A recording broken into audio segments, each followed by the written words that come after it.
Wala nang maraming paligoy-ligoy pa, diretso sa punto na.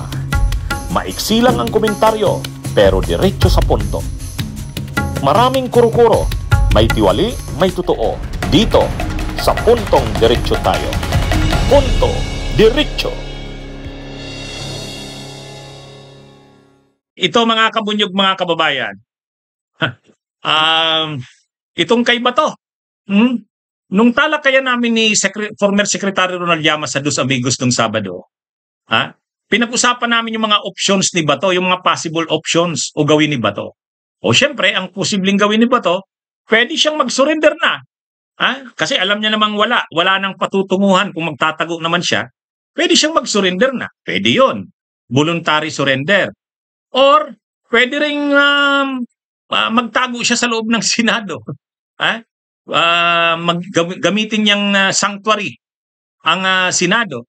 Total, sinabi naman nila Senate President Soto at sila Ping Lacson na kukup-kupin rin naman siyempre nila si Bato kung magtatago doon sa Senado. Hindi naman nila papayagang arestuhin ito doon sa Senado. Yun, pwede yun. Pero ayon kay Llamas, isa pa ring posibleng opsyon ni Bato ay magtago, hindi lang sa Pilipinas, sa China mismo. Kasi wala pa naman siyang hold departure order.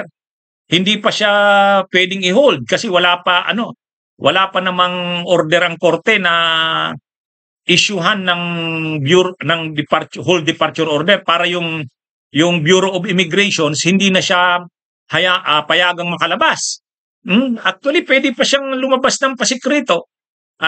Kaya sa ngayon, isang opsyon niya, sabi nga ni Llamas, posible daw sa China. Kasi sa China, at least doon, makakagalaw siya doon. Hindi tulad dito sa Pilipinas, kung magtatago siya dito, mahirap siyang magtago dito, kilalang kilala siya. Litaw na litaw ang ulo niya. Kaya sabi ni Llamas, hindi naman imposible yan. Pumunta yan ng China. Kasi alam naman natin si Bato at ang mga Duterte talagang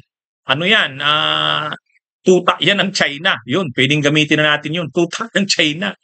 At ang China rin naman, kukup-kupin nila yan kasi napaka-loyal na na tao nila yan si Bato.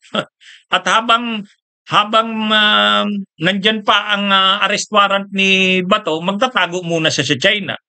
Posible rin talaga siyang kupkupin ng China. Isa yan sa posibleng gawin. Sabi ni Secretary Ronald Llamas. Pwede rin, dahil wala namang hold departure order si Bato, pwede siya lumabas ng bansa. At halimbawa, pumunta sa China. Diba? Pwede. Pumunta sa isang bansa na walang extradition. No? So, pwede naman niyang gawin yan eh. Dahil nga, na-alarma na siya. Nasabihan na siya in advance na mangyayari ito. So, yun ang pwede niyang gawin. Wala namang hold departure order, labas siya ng bansa. No? Tira muna siya sa China for several years. Maghintay siya kung sakaling magbabago yung gobyerno. Diba? I-wait na lang niya yun. No? Tsaka siya bumalik. Kung sakali na magkakaroon ng isang friendly government sa kanya. Anyway, ang mukhang mukhang hindi magpapahuli si Bato eh. Kasi hindi sanay si Bato na makulong. Ayaw niya talagang makulong sa tingin ko. Yung sinasabi niya noon na sabi niya, make my day, go ahead. Go ahead. At saka sabi niya, handa daw siyang harapin yung warrant of arrest ng ICC. Kung kailangan daw, sasamahan niya si Duterte doon sa ICC. Ay, medyo yan. sa nangyayari ngayon, parang malabo, Unang-una, dalawang magkasunod ng araw, wala siya sa Senado. Nagbalik yung session ng Senado noong November 11. November 12, wala pa rin si Bato. 2 araw na.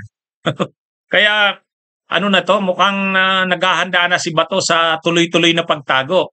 Pero mas mahirap ang pagtago niya dito sa Pilipinas. Mas magiging siya kung sa China. Kaya, hindi naman sa tingin ko yung sinabi ni Ronald Llamas, hindi rin naman pwedeng yun, baliwalain yun. Hindi imposible yun. Sa tingin niyo? At least doon sa China, makakagalaw siya doon sa China. Makakagalaw siya doon. Nandun niya, kakampi sila ng China eh. Kakampi sila ng China. Kaya mas ano siya doon, mas libre siya doon gumalaw. Itong si Bato. Kaya lang, ayan na. Nagkagulo-gulo na ang buhay ni Bato dahil lang sa pagsunod sa mga pinagagawa ni Duterte. Lahat naman kasi ng pinagawa ni Duterte, ginawa niya eh. Nung nasa Davao pa siya, Davao Death Squad, yung mga pagpatay sa Davao, chief of police siya ng Davao, ginawa niya yun. Kaya bilib sa kanya si Duterte. Kasi pag sinabi ni Duterte, gawin mo to Bato, o itong gawin mo, o ginagawa naman. Kaya nung isinusulong na talaga ni Duterte nung tukhang, yung war on drugs, sa national scale, at kailangan niya ng isang PNP chief na susunod talaga sa kanya, kahit alanganin ang ipagawa niya, si Bato kaagad ang nakuha niya. At si Bato naman, naangat siya sa pagiging chief ng PNP. At naging senador pa. Kaya lang, hindi lahat ng pagsunod niya kay Duterte ay maganda ang kalalabasan niya. Ito na ngayon yung masamang bahagi. Kumakaharap siya ng mga kaso. At ang kaso niya pa namang kinakaharap, hindi simple. Crimes against humanity, International Criminal Court. Kaya kung magtatago siya, kailangan mahaba-habang taguan.